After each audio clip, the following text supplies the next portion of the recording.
అదే RTV app వార్తల్ని క్షణాల్లో చదివే అవకాశం ఉంటుంది. ఒక న్యూస్ పేపర్, ఒక టెలివిజన్ ఛానల్ మీ చేతుల్లో ఎప్పుడూ ఉంటాయి. హెచ్చర్ల ఉప ఎంపీపీ శంకర్రావుపై గుర్తు తెలియని వ్యక్తుల దాడి మాత్రం ఈరోజు ఆ నియోజకవర్గం ప్రజలందరినీ కూడా ఉలిక్కిపాటికి గురిచేసింది. అధికార పార్టీకి చెందినటువంటి శంకర్రావుపై ఆయన గ్రామానికి సమీపంలో ఉన్నటువంటి ఎస్ఎంపురం రోడ్లో దాడికి పాల్పడడం, ఆ దుండగులు కూడా పరారు కావడం మాత్రం ఆ శ్రేణుల్లో ఈరోజు ఆందోళన నెలకొంది. ప్రస్తుతం హాస్పిటల్లో చికిత్స పొందుతున్న శంకర్రావుకు సంఘీభావం తెలియజేసేందుకు వచ్చినటువంటి వైసీపీ కార్యకర్తలందరూ ఈరోజు మాత్రం ఆయనపై జరిగిన దాడిని తీవ్రంగా ఖండిస్తున్నారు. గత కొన్నాళ్ళుగా పార్టీ ప్రతిష్టను దిగజార్చినటువంటి ఎమ్మెల్యేతో పాటు ఆ మండలానికి ప్రాతినిధ్యం వస్తున్న ఎంపీపీ ఎవరైతే మొదలవలసి చిరంజీవితో పాటు సత్యనారాయణ ముగ్గురు కూడా ఈరోజు వ్యూహాత్మకంగా వ్యవహరించి శంకర్రావుని హతమార్చినందుకు దుండగులు మాత్రం సుపారీ ఇచ్చి రప్పించారని శంకర్రావు స్పష్టం చేస్తుంటే, కార్యకర్తలు కూడా ఈరోజు ఆయనపై దాడిని పూర్తిగా ఖండిస్తున్నారు. హత్యా రాజకీయాలన్నీ అరికట్టాలి, దోషుల్ని శిక్షించాలి. అంటే అధికార పార్టీకి సంబంధించిన ఒక ఉప ఎంపీపీపై ఇంత ఘాతుకానికి పాల్పడిన వారిని మాత్రం ఉపేక్షించొద్దని చెప్పేసి వారు నిరసన వ్యక్తం చేస్తున్నారు. అసలు ఈ దాడికి గల కారణం ఏంటి? ఈరోజు గత కొన్నాళ్ళుగా ఆ నియోజకవర్గంలో మాత్రం ఎమ్మెల్యేకి అదేవిధంగా శంకర్రావుకి మధ్యన ఉన్నటువంటి గ్యాప్ని వేరే వాళ్ళు ఎన్కాష్ చేసుకుంటూ ఈరోజు ఆయనపై హతమార్చన చేసే ప్రయత్నం ఏ విధంగా తీసుకోవాలి?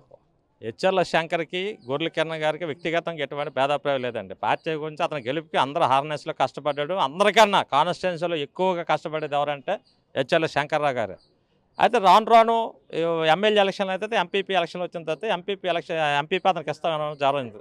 తర్వాత ఎంపీపీ ఎలక్షన్లో వాయిదా పడ్డాడు. కరోనా టైంలో వాయిదా అయిన తర్వాత మొదట ఇతనికి అనౌన్స్ చేశారు ఎంపీపీగా నీకు ఇస్తామని. తర్వాత ఈ గ్యాప్లో ఏం జరిగిందని చెప్పి ఇంకో కొత్త వ్యక్తిని మొదలు చిరంజీవి అనే వ్యక్తిని తీసుకొచ్చి ఇతనికి ఎంపీపీ ఇస్తామని చెప్పి వీళ్ళందరూ కూడా అతనికి సంబంధించిన అందరూ కూడా యాజిటేషన్ చేయడం జరిగింది. కానీ మళ్ళీ ఎంపీ గారు తీసుకొచ్చి అధిష్టానం తీసుకొచ్చి అతనికి ఇవ్వడం జరిగింది. 2.5 సంవత్సరాలు. అప్పటి నుంచి కంటిన్యూస్గా మేము అందరం కలిసిపోయి పనిచేస్తాం. ఎందుకంటే పార్టీ హైకమాండ్ చెప్పిందే మనం ఏం చేసినా హైకమాండ్ సూపర్ కాబట్టి అతను చెప్పింది కంపల్సరీ చేయాలి. మేము అందరం కూడా అన్నదమ్ములుగా కలిసిపోయి చేసాం. కానీ తర్వాత ఇది కక్ష సాధింపు పెట్టుకొని ఇలాగ మమ్మల్ని ఇచ్చేసారని చెప్పేసి అప్పటి నుంచి ఈ శంకర్ అనే వ్యక్తి రేపు రాబోయే కాలంలో మాకు నేను మాట ఇవ్వలేదని చెప్పి ఎమ్మెల్యే గారు అన్నాం.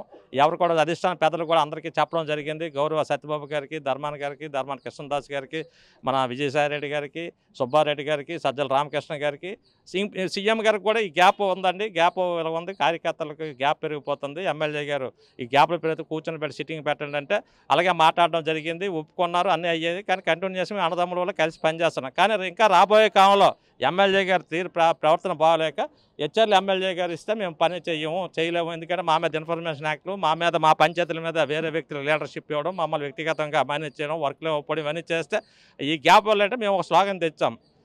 గొర్రెల కిరణ్ వద్దు, జగన్ గారు ముద్దు అని చెప్పి స్లోగన్ పెట్టి ఎంతమంది కాన్స్టిట్యున్సీలో 4 మండలాల నుంచి కూడా భారీ ఎత్తున చేయడం జరిగింది. అప్పటి నుంచి కూడా ఈ డిస్టర్బెన్స్ అలా జరుగుతుంది. ఎందుకంటే మాకు ఎమ్మెల్యే అయితే మేము పని చేయలేమని చెప్పేసి మేము స్లోగన్ ఇవ్వడం జరిగింది. ఈ లోపల ఈ వ్యక్తిగతంగా అక్కడక్కడ ఈ చిన్న రోమన్లు రావడం, ఇలాగ మీకు ఇచ్చేస్తాం అది చేస్తాం, భయభ్రాంతులు చేయడం చేస్తాం. కానీ అందరూ ధైర్యం చేసి ఎట్టి పరిస్థితుల్లో మనం అందరం కూడా యూనిట్గా ఉండాలని చెప్పి అందరూ కలిసిమెలిసి తిరగడం జరిగింది. ఈ లోపల ఇది జరగడం జరిగింది. అది శ్రీకాకుళంలో కానీ హత్య రాజకీయాలు అనేది ఇప్పుడు ఏ పార్టీ కూడా ప్రోత్సహించలేదు. వాస్తవానికి ఇది పోలీసుల దర్యాప్తుల్లో 2 రోజులు ఈరోజు సాయంత్రం కల్లా తేలకపోతే ఇది హత్య రాజకీయాల కిందే ప్రజలందరూ అనుకుంటారు. కాబట్టి అధికార పార్టీలో ఒక మంచి సీనియర్ లీడరు, ఒక ఎలమ కులంలో మంచి పాపులారిటీ ఉన్న లీడరు, ఒక మండల స్థాయి నాయకుడికి మీద హత్యా ప్రయత్నం జరిగినప్పుడు ప్రభుత్వం కానీ పోలీస్ డిపార్ట్మెంట్ కానీ ఆలస్యంగా చేస్తే ఇది హత్యా రాజకీయాల కింద అనుకోవాల్సినటువంటి పరిస్థితి ఏర్పడుతుంది. కాబట్టి పోలీసులు, ఇందులో ఉన్నటువంటి ప్రభుత్వ యంత్రాంగం, అధికార పార్టీ వాళ్ళందరూ కూడా దోషుల్ని పట్టుకొని వాస్తవాలను కానీ ప్రజలకు చెప్పకపోతే ఇది హత్యా రాజకీయాల కింద అయిపోయి మరింత పార్టీకి భ్రష్టు పట్టేటట్టు ప్రజల్లో భయభ్రాంతులు జరిగి ఇది అధికార పార్టీ అనేటువంటి మా వైఎస్ఆర్ పార్టీ కూడా ఇది మైనస్గా ఉంటుంది. కాబట్టి పోలీసులు, ప్రభుత్వ యంత్రాంగం ఇదంతా కూడా ఇది ఎందుకు జరిగింది, ఎలా జరిగింది అనేది కూడా తెలియాలి. శంకర్ అందరవాడు, ఎవరికి హాని చేసేవాడు కాదు. ఎట్టి పరిస్థితుల్లో కూడా ఎవరికి కూడా ఏ మాట అనవలసినడు కాదు. అతను ఎక్కడ రియల్ ఎస్టేట్లు చేయడం కానీ వ్యాపారాలు కూడా లేదు. పూర్తిగా ప్రజాసేవకగా అంకితమైనటువంటి కాబట్టి ఎమ్మెల్యేని ప్రతిఘటించడమే ఈరోజు ఆయనపై ఇటువంటి హత్యకు పాల్పడ్డారనడంలో ఎటువంటి అతిశయోక్తి లేదు. అంటే ప్రజలకి ఏంటంటే రాత్రి నుంచి కూడా దోషులు పట్టుకోకపోవడం వలన కూడా అనుమానాలు వ్యక్తమవుతున్నాయి. కాబట్టి పోలీస్ యంత్రాంగం అనేది స్పష్టంగా తీసుకుంటే కానీ ఈ చర్యకి ఎవరనేది బాధ్యులు అనేది మేము కూడా చెప్పలేకపోతున్నాం. ఇన్సిడెంట్ జరిగి 12 గంటలు కావస్తా ఉన్నా కూడా ఇప్పటికి కూడా ఎవరిని కూడా అనుమానితులను తీసుకురాకపోవడం, వారిని విచారించకపోవడం మాత్రం ఇది హత్యా రాజకీయాలకి ఒక శ్రీకారం చుట్టింది విధంగా భావిస్తున్నారు. గత కొన్నాళ్ళుగా స్థానిక ఎమ్మెల్యే గొర్లి కిరణ్కును శంకర్కి మధ్యన ఏదైతే జిల్లా పరిషత్కి సంబంధించినట్టు సార్వత్రిక ఎన్నికలు ఏదైతే స్థానిక సంస్థల ఎన్నికలు ఉన్నాయో అందులో ఎంపీపీకి పేరు ప్రకటించినటువంటి ఆయన్ని మాత్రం ఈరోజు ఏదైతే కరోనా కారణంగా వాయిదా పడినటువంటి ఆ క్రమంలో కొత్తగా వచ్చినటువంటి మొదలోల్సి చిరంజీవిని ఎంపీపీని చేయడం, ఈయన పక్కన పెట్టడం, ఈయనకి జరిగిన అవమానాన్ని నియోజకవర్గం నుండి 4 మండలాల వైసీపీ శ్రేణులు అందరూ కూడా తీవ్రంగా వ్యతిరేకించినప్పుడు కూడాను ఎమ్మెల్యే పందాన్ని చాటుకున్నారు. ఆ పందా చాటుకున్న క్రమంలో ఆ పార్టీ అధిష్టానం మేరకు పార్టీని వచ్చే ఎన్నికల్లో గెలిపించుకునేందుకు అన్నదమ్ముల్లా కలిసిమెలిసి వెళ్తున్నటువంటి ఈ నేపథ్యంలో నిన్న శంకర్రావుపై గుర్తు తెలియని వ్యక్తులు దాడికి పాల్పడడం, ఆ దాడిలో ఆయన తీవ్రంగా గాయపడడం మాత్రం ఇది హత్యా రాజకీయాలుగానే వీరు పరిగణనలు తీసుకుంటున్నారు. పోలీసులు సమగ్రంగా దర్యాప్తు చేయాలి. ఎందుకంటే గత కొన్నాళ్ళుగా జరుగుతున్నటువంటి ఈ అనిశ్చిత ఏదో ఆ విషయంలో అధిష్టానం కూడా తెలిసింది. ఇటీవల జరిగినట్టు చిన్న పుట్టినరోజు వేడుకల్లో కూడాను ఫ్లెక్సీలు చింపిన విషయంలో కూడాను వీరి మధ్యన వివాదాలు తలెత్తాయి. ఆయన నాయకత్వంలో తామెవరు కూడా పనిచేయం, ఇచ్చిన మాటను తప్పడంతో పాటు ఈరోజు ఆ నియోజకవర్గం 4 మండలాలకు సంబంధించి తనకిష్టం లేని నాయకులు పంచాయతీల్లో రైట్ ఇన్ఫర్మేషన్ యాక్ట్లు పెట్టడం, ఆ నాయకులు కాదు వేరే నాయకత్వాన్ని ప్రోత్సహించడం, ఇవన్నీ కూడా రానున్న ఎన్నికల్లో వైసీపీ పార్టీ ఓటమి, ఆయన టికెట్ అయితే మాత్రం ఓటమి ఖాయమవుతుంది, ఎట్టి పరిస్థితుల్లో వ్యక్తిని మార్చాలని చెప్పేసి కూడా ఆ పార్టీ అయితే డిమాండ్ చేశారు. ఈ నేపథ్యంలో శంకర్ చేస్తున్నటువంటి ఈ పార్టీ ప్రతిష్టని ఇనుమడం చేసే ప్రయత్నంలో మాత్రం ఆయన తమకు ఆటంకంగా ఉన్నాడన్న ఉద్దేశంతోనే ఈరోజు ఎమ్మెల్యే గొర్లి కిరణ్, ఎంపీపీ మొదలవ చిరంజీవితో పాటు సత్యనారాయణ ఈ ముగ్గురు కలిసి సుపారీలు తెచ్చి తనపై దాడికి పాల్పడ్డారు. అందులో భాగంగానే తప్పించుకున్నానని చెప్పి శంకర్ స్పష్టం చేస్తుంటే వారితో అనుయాయులు అందరూ కూడా ఈరోజు శంకర్రావుపై గత కొన్నాళ్ళుగా కక్ష సాధింపు చర్యలు పాల్పడుతున్నారు. ఆయన కనుక ఆటంకం తొలగించితే 2024లో తన టికెట్ కూడా ఎవరు అడ్డురారు, తనకు మాత్రం ఎట్టి పరిస్థితుల్లో టికెట్ వస్తుందని ఆశతోనే ఇటువంటి దుశ్చర్యకు పాల్పడ్డారని కార్యకర్తలు కూడా బలం చేస్తున్నారు. ఈ విషయంలో పోలీసులు సమగ్రంగా దర్యాప్తు జరిపి దోషుల్ని వీలైనంత త్వరగా పట్టుకోకపోతే ఈరోజు మాత్రం ఇది హత్యా రాజకీయాలుగానే పరిగణలోకి తీసుకుంటారనడంలో ఎటువంటి అతిశక్తులను స్పష్టం చేస్తాం. మరి ఈ విషయంలో పోలీసులు ఎటువంటి పారదర్శకంగా దర్యాప్తు చేసి ఆ దోషులు ఎంత త్వరగా పట్టుకుంటారా అన్న విషయం వేచి చూడాల్సిందే. శుక్రవారం సాయంత్రం 7 గంటల సమయంలో తన పొలం పనులు చూసుకుంటూ తిరుగు ప్రయాణమైనటువంటి ఎచ్చెర్ల మండలం ఎంపీపీ గరుగుల శంకర్పై గుర్తు తెలియని వ్యక్తులు దాడికి పాల్పడ్డారు. ఇక్కడికి వచ్చేసరికి శంకర్పై వెనక నుండి ద్విచక్ర వాహనంపై వచ్చినటువంటి 2 దుండగులు మాత్రం కత్తితో దాడి చేశారు. ఆ దాడిలో ఆయన తీవ్రంగా గాయపడ్డారు. మనం చూస్తాం ఈ రక్త మరకలన్నీ కూడాను. శంకర్ గాయపడిన తర్వాత ద్విచక్ర వాహనంపై వెళ్తున్న క్రమంలో ద్విచక్రం నడుపుతున్న తన అనుయాయుడికి అయినట్టు మురళికి మాత్రం తనపై దాడి జరుగుతుంది, మీరు ద్విచక్ర వాహనాన్ని వేగంగా వెళ్ళమని సూచన చేశారు. దీంతో మురళి ద్విచక్ర వాహనాన్ని వేగంగా తీసుకెళ్లిన క్రమంలో మాత్రం ఆయన ప్రాణాలతో బయటపడ్డారు. కాకపోతే ఈ నియోజకవర్గంలో మాత్రం ఆ పార్టీ ఆవిర్భావం అంటే వైసీపీ పార్టీ ఆవిర్భవించి కీలక రోల్ పోషిస్తున్న శంకర్రావు ఎచ్చెర్ల నియోజకవర్గంతో పాటు మండలంలో కూడా బాగా పట్టున్నటువంటి వ్యక్తి. ఏదైతే స్థానిక సంస్థల ఎన్నికలు ఉన్నది ఆ స్థానిక సంస్థల ఎన్నికల్లో ఈ మండలానికి సంబంధించిన ఎంపీ పదవిని ఆయనకే ఇస్తామని చెప్పి అప్పటికే ఉన్నటువంటి ఎమ్మెల్యే గొర్లి కిరణ్ కూడా స్పష్టం చేశారు. కాకపోతే కరోనా కారణంగా ఎన్నికలు వాయిదా పడడంతో అనంతరం జరిగినటువంటి ఎన్నికల్లో మాత్రం తనకు కాదని మొదలవలస చిరంజీవిని ఎంపీపీగా ప్రకటించడంతో గొర్లి కిరణ్కు అదేవిధంగా శంకర్కు మధ్యన విభేదాలు తలెత్తే అప్పటి నుంచి కూడాను గొర్లి కిరణ్ గనక వచ్చే సార్వత్రిక ఎన్నికల్లో టిక్కెట్ ఇస్తే ఇక్కడ పార్టీ గెలవదు అన్నటువంటి సంకేతాలు నెలకొన్న నేపథ్యంలో నియోజకవర్గం 4 మండలాలకు చెందినటువంటి నాయకులంతా కూడాను శంకర్తో పాటు ఉంటూ గొర్లి కిరణ్కి టిక్కెట్ రాకుండా చేయాలని చెప్పేసి వారందరూ ఆందోళన చేపడుతున్నారు. ఈ విషయం అధిష్టానం దృష్టిలో కూడా తీసుకెళ్లడం జరిగింది. అందులో భాగంగా శంకర్కు మాత్రం ఈరోజు విజయనగరం జిల్లా పరిషత్ చైర్మన్ అయినటువంటి చిన్నసీని మద్దతు కూడా ఉంది. ఆయన మంత్రి బొత్స సత్యనారాయణ మేనల్డ్ కావడం, ఈ నియోజకవర్గంతో ఆయనకున్నటువంటి పార్లమెంటరీ పరిధిలోకి వచ్చినటువంటి ఎచ్చెర్ల నియోజకవర్గం ఏదైతే ఉందో దాంట్లో కీలక రోల్ పోషిస్తున్న శంకర్రావుకు అండగా నిలిచినటువంటి చిన్నసీని పుట్టినరోజు వేడుకలను కూడా ఘనంగా నిర్వహించారు. ఈ పరిణామాలన్నీ కూడాను అప్పట్లో కూడాను చిన్నసీని ఫ్లెక్సీలు ధ్వంసం చేసిన విషయంలో కూడాను ఎమ్మెల్యే అనుచరులతో పాటు ఎచ్చెర్ల ఎంపీపీ సంబంధించి చిరంజీవి అనుచరులు కూడా హస్తం ఉందని పోలీసులు కూడా నిగ్గు తేల్చారు. ఎందుకంటే ఎవరైతే పట్టుబడిన వ్యక్తి కూడాను వారు చేయమంటేనే ఈ ఫ్లెక్సీలు ధ్వంసం చేశామని చెప్పారు. ఈ విషయాన్ని మరింత జటిలమవుతున్న నేపథ్యంలో సార్వత్రిక ఎన్నికలు సమీపిస్తున్న తరుణంలో మళ్ళీ కిరణ్కి టిక్కెట్ రావాలంటే ఎట్టి పరిస్థితుల్లో శంకర్ తాలూకా అడ్డును తొలగించేందుకు వారేమైనా ఈయనపై దాడి చేపించారా, లేకపోతే ఈ దాడికి పాల్పడిన వారు శంకర్ పొలంకు వెళ్ళారని ఒంటరిగా వెళ్ళారనే విషయాన్ని ఎవరు వారికి చెప్పడం జరిగింది.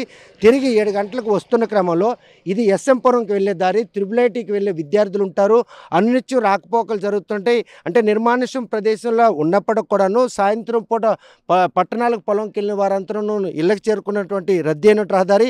ఆ టైంలో 7 గంటల సమయానికి ఆయన వెనక నుండి వస్తున్నటువంటి ద్విచక్ర వాహనం పైన 2 దుండగులు కత్తితో ఆయనకి హతమార్చాలని చేసిన ప్రయత్నంలో శంకర్ ముందుగానే ఆ ద్విచక్ర వాహనం బ్రేక్ వేయడం, అది గమనించిన శంకర్ ఇలా ముఖం తిప్పే క్రమంలో మాత్రం ఆయన కంటికి తలకు కూడాను కత్తి గాయం జరిగింది.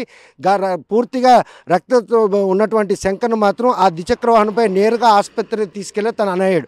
ఈ నేపథ్యంలో మాత్రం ఇది కేవలం రాజకీయ నేపథ్యం, అంటే ఆధిపత్య పోరులో భాగంగానే గొర్రెల కిరణ్తో పాటు మొదలవలసి చిరంజీవి కూడా వ్యూహంగా వ్యవహరించి తనపై దాడికి పాల్పడ్డారని ఒక ఊహాగానాలు ఉన్నాయి. ఎందుకంటే గత కొన్ని నెలలుగా ఈ పార్టీకి ఈ నియోజకవర్గం నుండి ఆయనకి గనక టికెట్ ఇస్తే ఆయన గెలిచే పరిస్థితి లేదు, 4 మండలాల్లో కూడా తీవ్ర వ్యతిరేకం ఉందన్న విషయంలో కీ రోల్ పోషిస్తున్న శంకర్రావు అడ్డు తొలగించేందుకు ఎవరైనా కూడా దుండగులను బెత్తాయించారా, ఆ దుండగుల్ని బెత్తాయించిన క్రమంలోనే ఈరోజు సుపారీ ఇచ్చి వారిని తెచ్చారా, లేకపోతే లోకల్గా ఎవరైనా దీన్ని లీడ్ చేశారన్న విషయం కూడాను పలు అనుమానాలు దారితీస్తున్నాయి. ఇవన్నీ కూడాను నిగ్గు తేలాలంటే శంకర్రావుపై దాడి చేసిన విషయంలో పోలీసులు మాత్రం ఇప్పటికే అప్రమత్తమయ్యారు.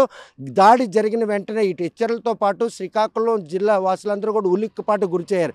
ఎందుకంటే అధికార పార్టీకి చెందినటువంటి ఒక ఉప మండల అధ్యక్షుడిపై ఇలా కత్తులతో దాడికి పాల్పడిన సంస్కృతి మాత్రం అందరినీ ఒక రకంగా భయాందోళనకు గురిచేసింది. ఈ విషయం తెలుసుకున్న పోలీసులు వెంటనే 3 బృందాలను పెట్టి దుండగుల కోసం గాలింపు చర్యలు చేపడుతున్నారు. తీవ్రంగా గాయపడినటువంటి శంకర్రావు ప్రస్తుతం ఏదైతే ధ్వగ్గు సరంజన హాస్పిటల్లో చికిత్స పొందుతున్నారో అతనిపై దాడి ఏ విధంగా జరిగింది, ఎవరు ఆయనపై దాడి చేయించారు అనే విషయం ఆయన్నే వెళ్ళి అడిగి తెలుసుకుని హెచ్చర్ల మండలం కేంద్రంలోని ఎస్ఎంపురం రహదారిపై నిన్న సాయంత్రం ద్విచక్ర వాహనంపై వెళ్తున్నటువంటి శంకర్రావుకు జరిగినటువంటి దారి క్షేత్రస్థాయిలో చూసాం కదా. ప్రస్తుతం దాడిలో గాయపడినటువంటి శంకర్ మనతో ఉన్నారు. చూస్తే కనుక నిన్న ద్విచక్ర వాహనంపై ఏ టైం వెళ్తున్న క్రమంలో ఎంతమంది మీ మీద దాడి? నిన్న సాయంత్రం 4 గంటల టైంలో నేను నా పొలం పనుల కోసం వెళ్ళాను. నేను నా వరుస కొడుకోతున్న జరుగులు బొరలేని ద్విచక్ర వాహనం వెళ్ళి పొలం పనులు పూర్తి చేసుకొని సుమారు 6:30 మధ్యలో మళ్ళీ తిరిగి ఇంటికి వచ్చేస్తుండగా నా పొలంకు సుమారు 200 మీటర్లు 300 మీటర్ల దూరంలో వచ్చినప్పటికీ జమ్ములో బండి వేసుకొచ్చి అక్కడ స్లో అయినట్టు శబ్దం వినబడింది. నేను అంటే వెనక్కి కూర్చొని ఇలా చూశాను, వాళ్ళ చేతి కత్తితో అంటే కుట్టారు. నా వెనక పక్కన కొట్టాలనుకున్నారు, ఇక్కడ తగిలింది. ఇలా చెప్పగానే ఇక్కడ తగిలింది దెబ్బ. నా దవడ పగిలిపోయింది, నా కాళ్ళకి ఇబ్బంది కలిగి తన హతమార్చాలని చూశారు. భగవంతుడి దయ వల్ల అది చుట్లో ప్రమాదం తప్పింది. ఈరోజు హాస్పిటల్లో చికిత్స పొందుతున్నాను. కొట్టినట్లే ఆ ద్విచక్ర వాహనం పైన ఆ దుండగులు ఇద్దరు కూడా ఆ ద్విచక్ర వాహనంపై పారిపోయారు. వెంటనే కొట్టినప్పుడే హాస్పిటల్కి వచ్చి జాయిన్ అయ్యారు. పార్టీ యాక్టివిటీస్లో ఈరోజు చురుగ్గా పాల్గొన్న నేపథ్యంలో ఏదైతే స్థానిక సంస్థల ఎన్నికల నేపథ్యంలో జరిగినటువంటి గలాట ఈరోజు మీపై ఇట్లా హత్య దారితీసిన పరిణామం అనుకోవడం అనుకోవాలి సార్. నేను 2000 సంవత్సరంలో నుంచి ప్రత్యక్షంగా నేను రాజకీయాల్లోకి వచ్చాను.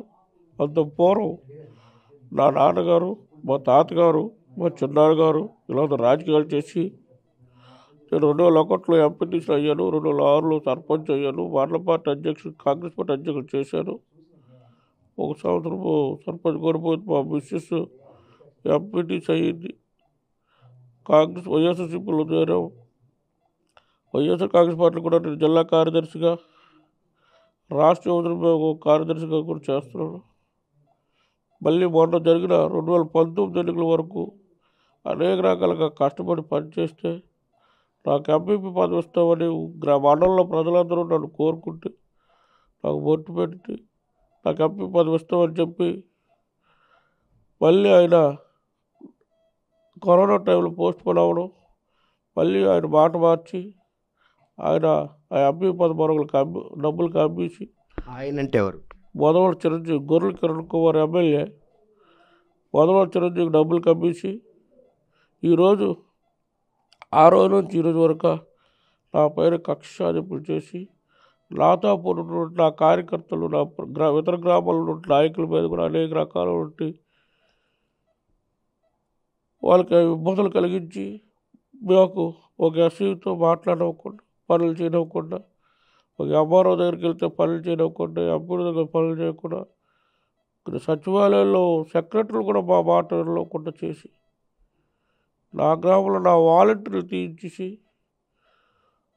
నా గ్రామంలో ఫీల్డ్ అసిస్టెంట్లు తీయించేసి, ఈరోజు ఫీల్డ్ అసిస్టెంట్లు నా గ్రామంలో చేసిన పనులు గ్రామ పంచాయతీ పనులు కూడా ఇంతవరకు రికార్డ్ చేయడం కూడా నాకు అలర పెట్టించి, ఇవన్నీ పార్టీకి సంబంధించినవి. ఒక నీ మీద అసలు హతమార్చడానికి చేసిన ప్రయత్నంలో ఎటువంటి బలమైన కారణం ఈరోజు ఉంది? శంకర్ చాలా సౌమ్యుడు, అందరితో పాటు కలుపుకుంటూ అధిష్టానం దృష్టిలో కూడా ఈ వివాదం ఉంది. ఈరోజు గొర్రెల కుమార్ తాలూకా వ్యవహార శైలి బాగులేదు. మళ్ళీ జగన్మోహన్ రెడ్డి గారు గొర్రెల గారికి శాసనసభ్యులు పోటీకి ఆయనకు అవకాశం ఇస్తే పార్టీ నష్టపోతుంది, ఆయన గెలవలేడు, అందరూ కూడా చాలా ఇబ్బంది కలుగుతారు అనే విషయం మొన్ననే మేము అందరికీ ప్రజలందరికీ చెప్పాము, పార్టీ పెద్దలు చెప్పాము. ఈయన ఆ విషయాలు కక్ష తీసుకొని నాకు ఎదురు తిరుగుతున్నాడు, నాకు అసమ్మతి తిరుగుతున్నాడు ఆలోచించి, ఈయన ఉంటే మనకు అడ్డుంటే ఇలాగే ఉంటుందని చెప్పి అడ్డు తొలగించాలని ఈయన మొదటి చిరంజీవికి మా ఊర్లో ఒకడు ఉన్నాడు బొచ్చుడు నేతిని సచ్చినాడు ఒక కురవుడు, ఆయన పట్టుకొని ఇవన్నీ చేసి నన్ను హతమరిస్తే వాళ్ళకి అడ్డు లేకుండా ఉంటుందని ఆలోచనతో ఈ పండుగ పట్టారని మేము అనుకుంటున్నాం. చూస్తే కనుక నిన్న తన పొలం పనులు చూసుకొని తిరిగి వస్తున్న క్రమంలో జరిగినటువంటి తనపై దాడికి మాత్రం 2 ద్విచక్ర వాహనంపై రావడం జరిగింది. ప్రస్తుతం ఎంపీటీసీగా ఉన్న భారీగా ఉన్న గత కొన్నాళ్ళుగా ఆయన పార్టీ యాక్టివిటీస్లో పాల్గొంటున్నారు. ఆయన మీద ఇటువంటి ప్రమాదం ఉందన్నటువంటి సంకేతాలు కూడా మీకు కనిపిస్తున్నాయి. ఈ నేపథ్యంలో నిన్న జరిగినటువంటి ఈ ఘటనపై మీరు ఎవరిని అనుమానిస్తారు? మరి ఇంకెవరిని అనుమానిస్తాం సార్? మాకున్నారు కదా, మేము ఓట్లేసి గెలిపించి కష్టపడి గెలిపించి మేము ఒక ఎమ్మెల్యేని చేసాము, ఆయనే మాకు ఈ పని చేశారు. నేను ఏడ్చిన ఏడుపు, నా పిల్లలు ఏడ్చిన ఏడుపు, నా చుట్టం బంధువు అందరూ ఏడుపు కూడా గ్యారంటీగా తగులుతుంది. ఆ వాళ్ళ భార్య బిడ్డలకు కూడా నాలాంటి పరిస్థితి వస్తే అప్పుడు తెలుస్తుంది వాళ్ళకి. అంతలా మనిషిని హతమార్చాలన్నటువంటి ఒక దీనికి అంతగా జనరల్గా శంకర్ అంటే అందరితో కూడా కలుపుపోతారు, ఒక కామన్ పబ్లిక్లో నాయకుడు అన్నటువంటి సంకేతాలు కూడా ఆయనలో ఉండవు. సో ప్రాణాలు తీయాలన్నటువంటి దీంట్లో స్థానికులను వాడుకుని ఎవరైనా బయట నుండి రప్పించి ప్లాన్ చేసుకున్నారు. ప్లాన్ చేశారు. నెక్స్ట్ ఎమ్మెల్యే పదవి రాకూడదు అని ధర్నాలు చేశాం మేము.